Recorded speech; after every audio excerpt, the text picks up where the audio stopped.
Hello दोस्तों, मैं अनामिका सिंह स्वागत करती हूँ आप सबका आपके यूट्यूब चैनल नॉलेज कॉर्नर में। फ्रेंड्स, जैसा कि आप देख पा रहे हैं यहाँ पे दानिश सर की जो बुक है जो बिहार बीपीएससी टीआरई 4.0 शिक्षक भर्ती के लिए आई हुई है, ये एनसीईआरटी एससीईआरटी पर पूरी तरह से आधारित है और इसमें प्रीवियस ईयर क्वेश्चन को इंक्लूड किया गया है, जिसके क्वेश्चन हम लोग डे बाई डे डिस्कस कर रहे हैं। अभी तक हम लोगों ने फिजिक्स केमिस्ट्री के क्वेश्चन डिस्कस कर लिए और बायोलॉजी के भी कुछ हद तक क्वेश्चन डिस्कस कर लिए। आज जो है हम लोग बायोलॉजी के कुछ क्वेश्चन डिस्कस करेंगे और आगे चल के इसी बुक में प्रीवियस ईयर क्वेश्चन और साथ ही साथ हिस्ट्री ज्योग्राफी के भी क्वेश्चन इस बुक में दिए हुए हैं, उनको भी हम लोग डिस्कस करेंगे। तो ये बुक आपको बिल्कुल फ्री ऑफ कॉस्ट हमारे इस चैनल पे पूरी बुक को सॉल्व कराया जाएगा। साथ ही साथ हमारे इसी चैनल पे सचिन सर की जो बीपीएससी टीआरई की बुक है वो भी सॉल्व कराया जा रहा है। एनसीईआरटी एससीईआरटी यूथ पब्लिकेशन और साथ ही साथ घटना चक्र की बुक भी सॉल्व कराई जा रही है। तो आप ये सब बिल्कुल बिना किसी पैसे के, बिना किसी चार्ज को पे किए हुए पढ़ना चाहते हैं तो हमारे साथ जुड़िए, चैनल को सब्सक्राइब करिए और इसे अपने सभी दोस्तों, सभी रिश्तेदारों तक पहुँचाइए, क्योंकि ये सभी के लिए बहुत ज़्यादा हेल्पफुल है। कल का जो हमारा लास्ट क्वेश्चन था वो ये था कि भारतवर्ष में वनस्पति एवं जीवों की कितनी प्रजातियां पाई जाती हैं। इसका सही जवाब हम लोगों ने देखा था 81,000 जो होती हैं वो फौना पाई जाती हैं, यानी कि जीव पाए जाते हैं, और 47,000 वनस्पतियां जो है वो भारतवर्ष में देखने को मिलती हैं। ऑप्शन ए इसका सही जवाब हो गया था। अगर आपसे पूछा जाए भारत में जानवरों की लगभग कितनी प्रजातियाँ हैं, तो भारत में जानवरों की लगभग 90,000 प्रजातियाँ जो है वो मौजूद हैं। आज जो है हम लोग यहाँ से अपना क्वेश्चन स्टार्ट करते हैं। आई होप सो आप लोगों ने इसके पहले की वीडियो देखे होंगे और आपको पसंद भी आया होगा। पसंद आया है तो इसको ज़्यादा से ज़्यादा शेयर करिए, चैनल को सब्सक्राइब करिए और वीडियो को लाइक करिए। कमेंट बॉक्स में अपनी राय भी जरूर बताते रहें। आज का पहला क्वेश्चन है जो विज्ञान और प्रौद्योगिकी से है, साइंस और टेक्नोलॉजी से। यहाँ से क्वेश्चन हर एग्जाम में देखने को मिलता है, तो ये वीडियो आपके लिए सिर्फ टीआरई एग्जाम नहीं, हर एग्जाम के लिए इंपॉर्टेंट है। क्वेश्चन है, एक प्रिंटर की गुणवत्ता किससे निर्धारित की जाती है? वर्ड पर इंच यानी शब्द पर इंच, प्रहार प्रति इंच यानी कि स्ट्रिक प्रति इंच, डॉट पर इंच यानी कि बिंदु प्रति इंच, एक से अधिक इनमें से कोई नहीं। तो एक प्रिंटर की जो गुणवत्ता है वो बिंदु प्रति इंच यानी कि डॉट पर इंच से जो है वो निर्धारित की जाती है। ऑप्शन सी इसका सही जवाब हो जाएगा। डॉट प्रति इंच को लिखते कैसे हैं, तो DPI ऐसे करके डॉट प्रति इंच को लिखा जाता है, इसे डॉट प्रति इंच कहा जाता है और इसी के द्वारा प्रिंटर की गुणवत्ता जो है वो निर्धारित की जाती है। इसमें स्याही के बिंदु यानी डॉट्स को प्रति इंच क्षेत्र के आधार पर गिना जाता है। बिंदु की अधिकता प्रिंटर की गुणवत्ता को ये निर्धारित करती है। जितने ज़्यादा अधिक बिंदु बनेंगे उतनी ज़्यादा प्रिंटर जो है वो अच्छी होगी। अगला क्वेश्चन, जिन डब्बों में खाना पैक किया जाता है उन पर टिन की परत चढ़ी होती है, ना कि जिंक की, क्योंकि स्टार मार्क करिएगा। ये क्वेश्चन कई एग्जाम में आपको देखने को मिला है और बीपीएससी एग्जाम में भी ये क्वेश्चन पूछा गया है कि जो डब्बे होते हैं जो उनमें खाना पैक किया जाता है उन पर टिन की परत चढ़ी होती है, जिंक की नहीं चढ़ी होती है। ऐसा क्यों होता है? जिंक की तुलना में अधिक प्रतिक्रियाशील टिन जो होता है वो जिंक की तुलना में अत्यधिक प्रक्रियाशील होता है। जिंक टिन की तुलना में अत्यधिक प्रक्रियाशील होगा। जिंक टिन से महंगा होता है, एक से अधिक इनमें से कोई नहीं। तो आपको बताया था जिंक जो होता है जिसे Zn लिखा जाता है और टिन जो होता है, जिंक जो होता है ये टिन की तुलना में अत्यधिक प्रक्रियाशील होता है। जिंक जो है वो जल्दी से खाने से रिएक्शन कर लेता है और खाने को खराब कर देता है, इसलिए जिंक की जो परत है वो खाने के डब्बे पर नहीं चढ़ती है। किसकी चढ़ती है? टिन की पड़ती है। जिंक जो है वो टिन की तुलना में अत्यधिक क्रियाशील होता है, अत्यधिक प्रतिक्रियाशील होता है। ऑप्शन बी इसका सही जवाब हो जाएगा। और जिंक जो है ये खाने से प्रतिक्रिया कर खाने को जहरीला बना देता है, इसलिए जिंक की परत नहीं चढ़ाई जाती है। अगला क्वेश्चन, आदित्य L1 उपग्रह का सूर्य अवलोकन बिंदु क्या है? आदित्य L1 सैटेलाइट जो है इसका सूर्य अवलोकन बिंदु यानी सन ऑब्जर्वेशन पॉइंट क्या है? तो इसका सही जवाब हो जाएगा ऑप्शन ए L1 नाम से ही स्पष्ट हो रहा है, तो इसका क्या हो जाएगा? L1 हो जाएगा। आदित्य L1 उपग्रह सूर्य का अध्ययन करने वाला पहला अंतरिक्ष आधारित मिशन है। अगर आपसे ऐसे ना क्वेश्चन पूछ लिया जाए पहला अंतरिक्ष आधारित मिशन कौन सा है जिसने सूर्य का अवलोकन किया था, सूर्य का अध्ययन किया था, तो वो यही आदित्य L1 था। इसका प्रक्षेपण कौन सा था, इसमें यूज होने वाला रॉकेट कौन सा था, तो PSLV C57 इसमें जो यूज हुआ था उस रॉकेट का नाम था PSLV C57 रॉकेट था। और ये प्रक्षेपित कब किया गया था, तो ये 2 सितंबर 2023 को प्रक्षेपित किया गया था। ठीक है, ऑप्शन ए इसका सही जवाब हो जाएगा। अगला क्वेश्चन, निम्नलिखित में से कौन सा फोटो इलेक्ट्रॉनिक उपकरण डिजिटल अनुप्रयोगों के लिए सबसे उपयुक्त है? फोटो वोल्टाइक सेल, फोटो उत्सर्जक सेल, फोटो डायोड, एक से अधिक इनमें से कोई नहीं। इसका सही जवाब हो जाएगा option A photovoltaic cell. Photoelectronic उपकरण उन सामग्रियों को संदर्भित करता है जो ऑप्टिकल सिग्नल उत्पन्न करते हैं, ऑप्टिकल सिग्नल को परिवर्तित करते हैं, संचारित करते हैं तथा संसाधित और संग्रहित करते हैं, उन्हें फोटो इलेक्ट्रॉनिक उपकरण कहा जाता है। इसमें जो उपयोग किया जाता है वो फोटोवोल्टाइक सेल होता है। फोटोवोल्टाइक सेल है क्या, तो एक प्रकार का फोटो इलेक्ट्रॉनिक उपकरण है जो डिजिटल अनुप्रयोगों के लिए सबसे उपयुक्त माना जाता है। फोटोवोल्टाइक सेल, जिसे आमतौर पर सौर सेल भी कहा जाता है, ठीक है, जो आप लोगों ने सोलर पैनल देखा होगा, सौर सेल देखा होगा, उसमें भी फोटोवोल्टाइक सेल, इसी को फोटोवोल्टाइक सेल कहा जाता है। ऑप्शन ए इसका सही जवाब हो जाएगा। अगला क्वेश्चन, 1 गीगाबाइट किसके बराबर होता है? 1024 केवी, 1024 MB, 1024 GB, एक से अधिक इनमें से कोई नहीं। 1 गीगाबाइट पूछा है, 1 गीगाबाइट किसके बराबर होता है?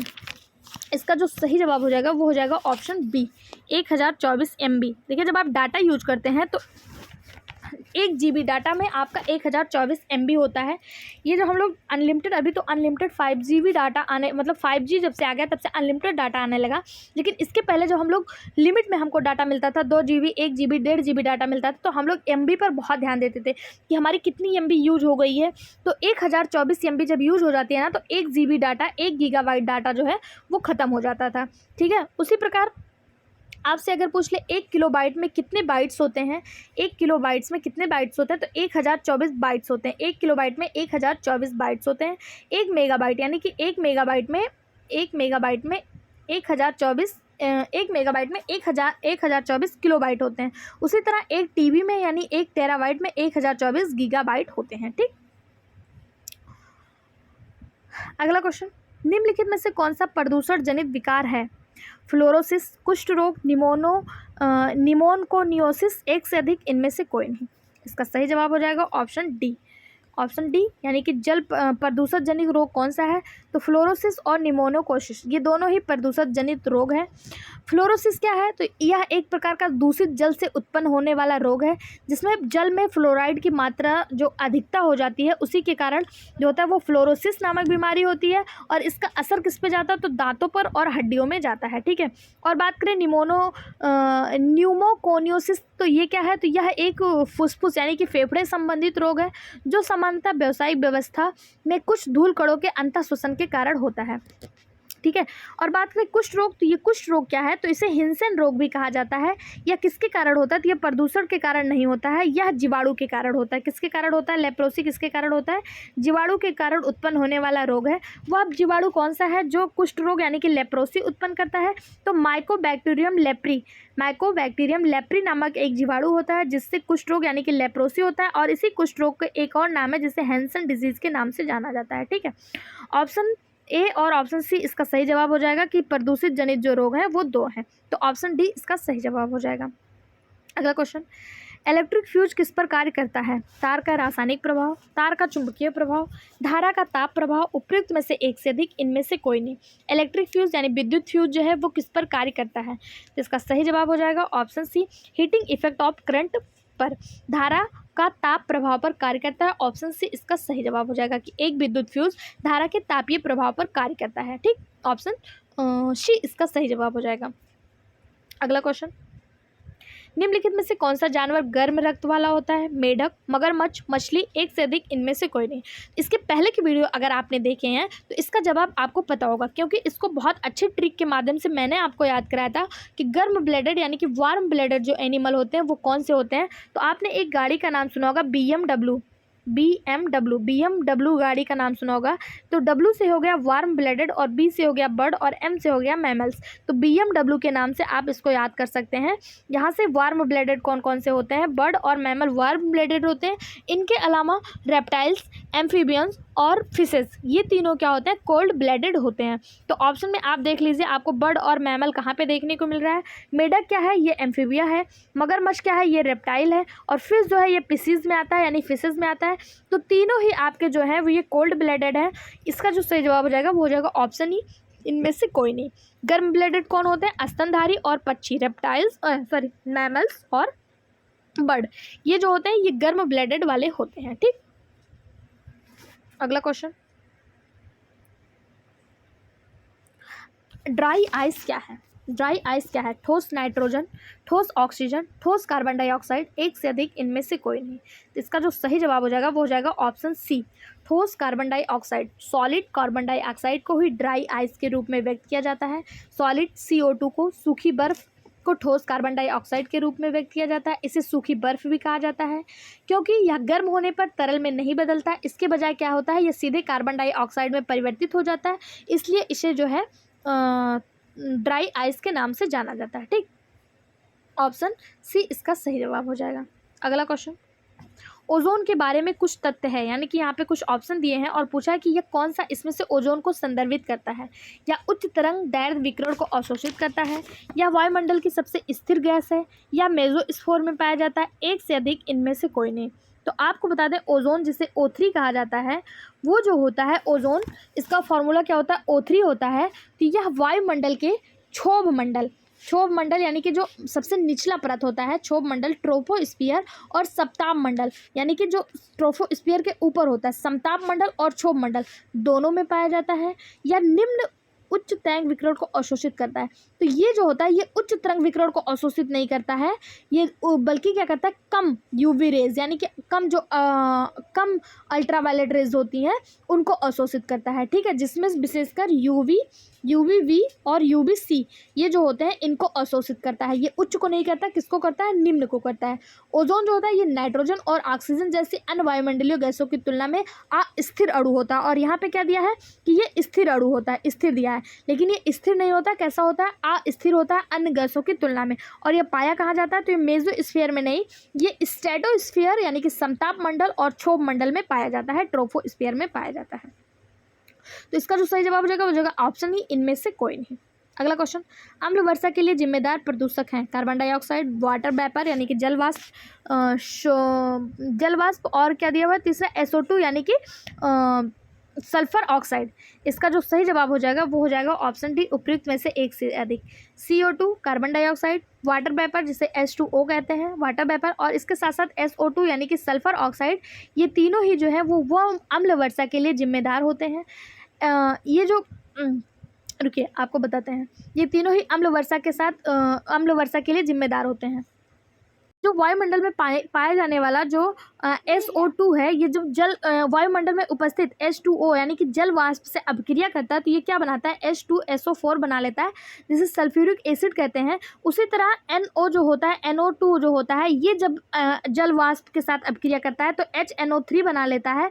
कार्बन डाइऑक्साइड भी अम्लीय वर्षा में योगदान देता है, तो इसलिए इसका जो सही जवाब हो जाएगा वो हो जाएगा ऑप्शन डी, उपयुक्त में से एक से अधिक। ठीक, अगला क्वेश्चन, फाइलम इकानोडर्मेटा के लिए क्या शर्त है। देखिए, फाइलम इकानोडर्मेटा, जितने भी फाइलम है उसको अभी हम लोग जो UPLT ग्रेड के क्वेश्चन पढ़ रहे हैं वहाँ हम लोग सारे फाइलम को विस्तृत से डिस्कस करेंगे। तो UPLT ग्रेड के जो क्वेश्चन है ना वो इजी टू मॉडरेट है, तो आप चाहे तो उस वीडियो को भी देख सकते हैं, क्योंकि वहाँ पे आपको साइंस के बहुत बेहतरीन क्वेश्चन देखने को मिलेंगे।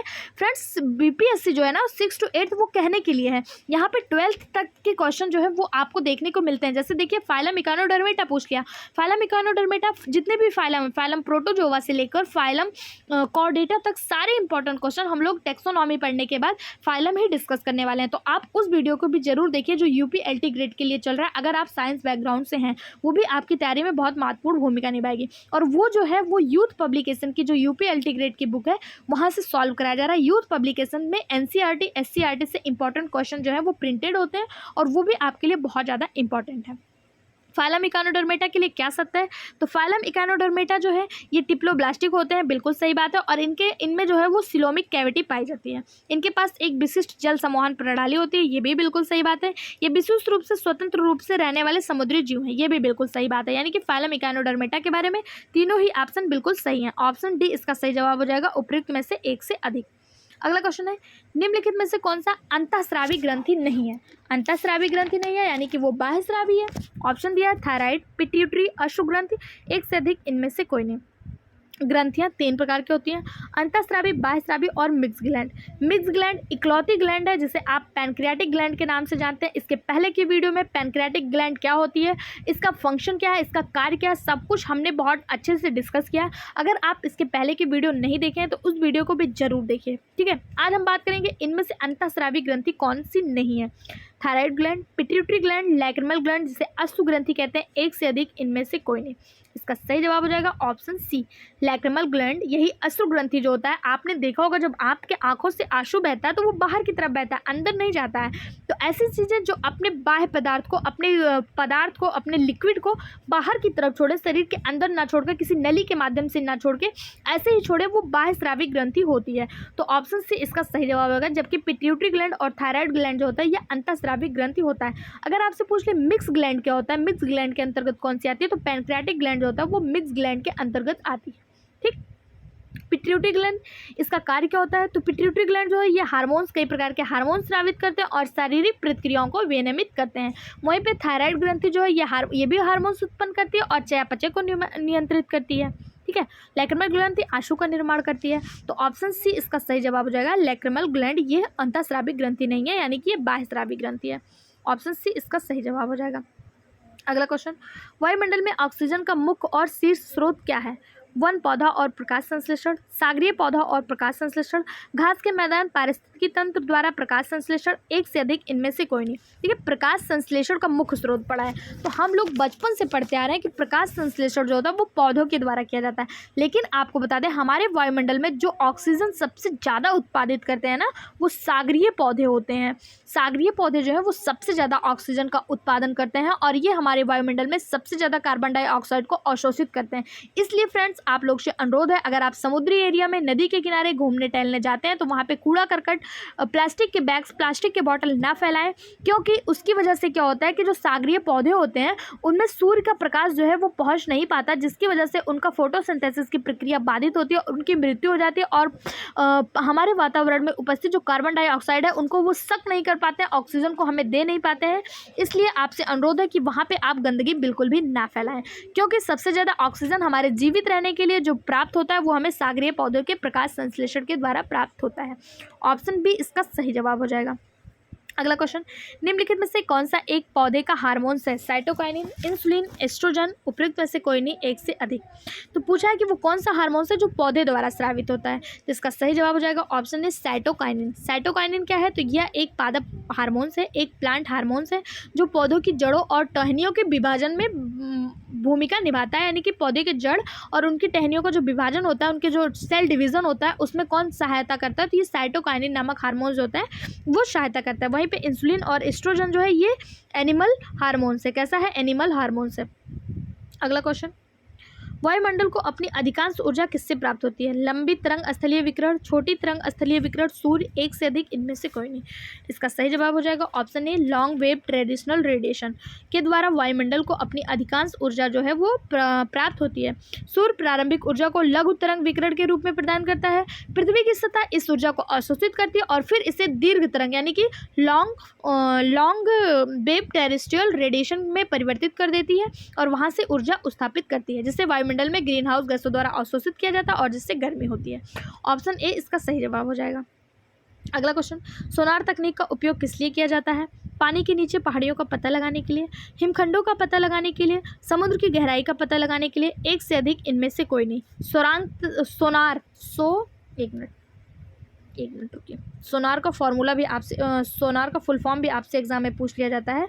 सोनार अगर आपसे इसका फुल फॉर्म पूछ ले तो इसका फुल फॉर्म होता है sound, SOUND, sound navigation, sound navigation and ranging, sound navigation and ranging तकनीक यानी कि technology, sound navigation ranging technology इसका फुल फॉर्म होता है सोनार। और इसका जो उपयोग है वो हिम शैलों का पता लगाने के लिए, समुद्र की गहराई का निर्धारण करने के लिए और पानी के नीचे पहाड़ियों की मैपिंग के लिए किया जाता है। तो इसका जो सही जवाब हो जाएगा वो हो जाएगा ऑप्शन डी, उपयुक्त में से एक से अधिक। ये कार्य किस पे करता है? सोनार तकनीक जो है वो कार्य किस पे करता है? तो ये परास्त्रव तरंगे यानी कि अल्ट्रावायलेट रेज पे जो है ये कार्य करता है। यूवी रेज पे ये जो है अल्ट्रासोनिक वेव्स पर जो है ये कार्य करता है। ये लगा कहाँ होता है? तो ये पानी की जहाज़ों में, पनडुब्बियों में, इन सब में ये जो होता है वो लगा रहता है। अगला क्वेश्चन, खाद्य श्रृंखला में कीटभक्षी पौधे का ट्रॉफिक स्तर क्या है? प्रथम उपभोक्ता, माध्यमिक उपभोक्ता, उत्पादक, एक से अधिक, इनमें से कोई नहीं। तो कीटभक्षी पौधे, जिसमें हम लोगों ने इसके पहले के एक वीडियो में पढ़ा था कि कीटभक्षी पौधे में ड्रोसेरा, नेप्थलीज जैसे पौधे आते हैं, जो पौधे कीटों को अपने ट्रैप में फंसाते हैं और उन्हें इनगल्फ कर लेते हैं, उन्हें खा लेते हैं, जिसमें pitcher plant, fly trap, sundew, drosera, ये सारे पौधे जो हैं ये इसके उदाहरण में आते हैं। इसमें जो होता है ना, कीटभक्षी पौधे क्या होते हैं, ऐसा नहीं है कि कीटभक्षी पौधे जो हैं वो प्रकाश संश्लेषण नहीं करते हैं। कीटभक्षी पौधे पूरी तरह से प्रकाश संश्लेषण की प्रक्रिया करते हैं और अपने भोजन का निर्माण करते हैं, इसलिए ये जिस श्रेणी में आते हैं वो उत्पादक की, प्रोड्यूसर की श्रेणी में आते हैं। लेकिन ये जो कीटों का सेवन करते हैं ना, वो भोजन के लिए नहीं करते हैं। ये जो कीटभक्षी पौधे होते हैं ना, ये नमीदार स्थानों पर पाए जाते हैं, वहाँ पे जो होता है वो नाइट्रोजन की कमी होती है, या फिर अम्लीय भूमि पे पाए जाते हैं, तो वहाँ पे नाइट्रोजन की कमी होती है। उसी नाइट्रोजन को, अपने शरीर में नाइट्रोजन की कमी को पूरा करने के लिए ये कीटों का सेवन करते हैं, कीटों को इनगल्फ करते हैं, कीटों को खाते हैं। लेकिन जो है ये जो है खाद्य श्रृंखला में प्रोड्यूसर पे, यानी कि उत्पादक के ही रूप में कंसिडर किए जाते हैं। तो ऑप्शन सी इसका सही जवाब हो जाएगा। अगला क्वेश्चन, मानव आँख की फोकस लंबाई में परिवर्तन किसके कारण होता है? पुतली, कॉर्निया, सिलियरली मांसपेशियां, एक से अधिक, इनमें से कोई नहीं। जो मानव आँख की फोकस लंबाई है उसमें परिवर्तन किसके कारण होता है? तो इसका सही जवाब हो जाएगा सिलियरली मसल्स के कारण होता है। मान लीजिए ये मानव आँख है, मानव आँख आपने देखा यहाँ पर ऐसे सिलियरली मसल्स पाए जाते हैं, सिलियरली मसल्स।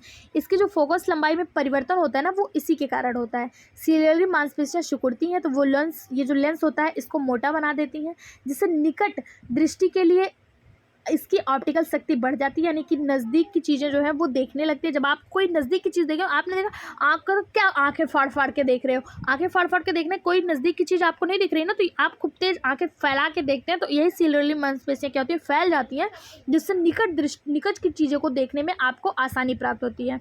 ठीक है, वहीं पर दूर की चीज़ों को देखने के लिए ये सिलियरली मांसपेशियाँ क्या होती है, सिकुड़ जाते हैं। आपको दूर की चीज़ें देखनी हो ना, तो आप देखिए आँखों को सिकोड़ कर ऐसे देखते हैं, आँखों को सिकोड़ कर, आँखों को जितना कम स्पेस देंगे उतनी ही अधिक दूर की चीज़ें आपको दिखाई देंगी। तो ये फोकस लंबाई को कौन परिवर्तित करता है? तो मांसपेशियाँ, सिलियरी मांसपेशियाँ जो है वो निर्धारित करती है। अगला क्वेश्चन, टंगस्टन का उपयोग निम्नलिखित में से किसके लिए किया जाता है? धातु निष्कर्षण, बिजली का बल्ब, इंसुलेटर, एक से अधिक, इनमें से कोई नहीं। इसका जो सही जवाब हो जाएगा वो हो जाएगा option B, electric bulb. Tungsten क्या है? तो यह इसका यूज जो है इलेक्ट्रिक बल्बों में फिलामेंट के रूप में किया जाता है।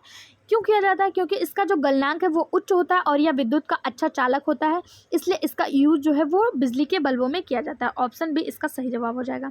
अगला क्वेश्चन, रासायनिक रूप से जंग क्या है? जंग यानी कि रस्ट जो लोहे पर लगता है वो क्या है? Hydrated ferric oxide, hydrated ferrous oxide, केवल फेरिक ऑक्साइड, एक से अधिक, इनमें से कोई नहीं। इसका सही जवाब हो जाएगा ऑप्शन ए, हाइड्रेटेड फेरिक ऑक्साइड, जिसका फॉर्मूला होता है Fe2O3 इंटू NH2O। इसे जंग या फिर हाइड्रेटेड फेरिक ऑक्साइड कहा जाता है। ये क्या होता है? इसी को जंग कहा जाता है और ये लोहे पर लगता है। तो ऑप्शन ए इसका सही जवाब हो जाएगा। अगला क्वेश्चन, लाइकेन में शैवाल और कवक के बीच संबंध को क्या कहते हैं? परपोषता, प्रोटो ऑपरेशन, पारस्परिकता, एक से अधिक, इनमें से कोई नहीं। इसका सही जवाब हो जाएगा ऑप्शन सी, म्यूटिलिज्म। लाइकेन और शैवाल एक दूसरे पर सहजीविता का संबंध बिताते हैं, एक दूसरे को। लाइकेन जो है ये कवक को, शैवाल जो है ये कवक को भोजन प्रदान करता है और कवक लाइकेन को रहने का स्थान प्रोवाइड करवाता है। ये एक दूसरे के लिए हेल्पफुल है। अगर कवक हट जाए तो शैवाल की मृत्यु हो जाएगी और शैवाल हट जाए तो कवक जो है वो जीवित नहीं रह पाएगा, इसको भोजन नहीं मिलेगा। इसलिए इन दोनों के सहसंबंध से लाइकेन का निर्माण होता है। लाइकेन क्या है? तो लाइकेन एक नेचुरल इंडिकेटर है, पॉल्यूशन का एक नेचुरल इंडिकेटर है, और इसी दोनों के संबंध को म्यूटिलिज्म यानी कि पारस्परिकता कहा जाता है फ्रेंड्स। और लाइकेन जो है ये क्या करता है, जब वातावरण में जो है पॉल्यूशन बहुत अत्यधिक मात्रा में हो जाता है, तो ये लाइकेन जो होता है वो ख़त्म होने लगता है, इसका विनाश होने लगता है, ये मरने लगता है, जिससे पता चलता है कि वातावरण में जो है पॉल्यूशन बहुत अधिक मात्रा में फैल गया है। और इन दोनों के संबंध को क्या कहा जाता है? म्यूटिलिज्म कहा जाता है। आज के वीडियो में बस इतना ही था। अगर आपको वीडियो पसंद आया हो, चैनल को सब्सक्राइब कर लिए, वीडियो को लाइक कर दीजिए। अभी साइंस के और भी क्वेश्चन बचे हुए हैं, उसके बाद हम लोग प्रीवियस ईयर क्वेश्चन सॉल्व करेंगे। तो आप हमारे चैनल को ज़्यादा से ज़्यादा शेयर करिए, सब्सक्राइब करिए, लाइक करिए। कोई भी कन्फ्यूजन हो, कोई भी दिक्कत हो तो आप हमें कमेंट बॉक्स के माध्यम से पूछ सकते हैं। मेरे द्वारा पर्सनली आपको आपके हर कमेंट का रिप्लाई किया जाएगा, और साथ ही साथ टेलीग्राम चैनल से आप PDF प्राप्त कर लीजिए। Thank you.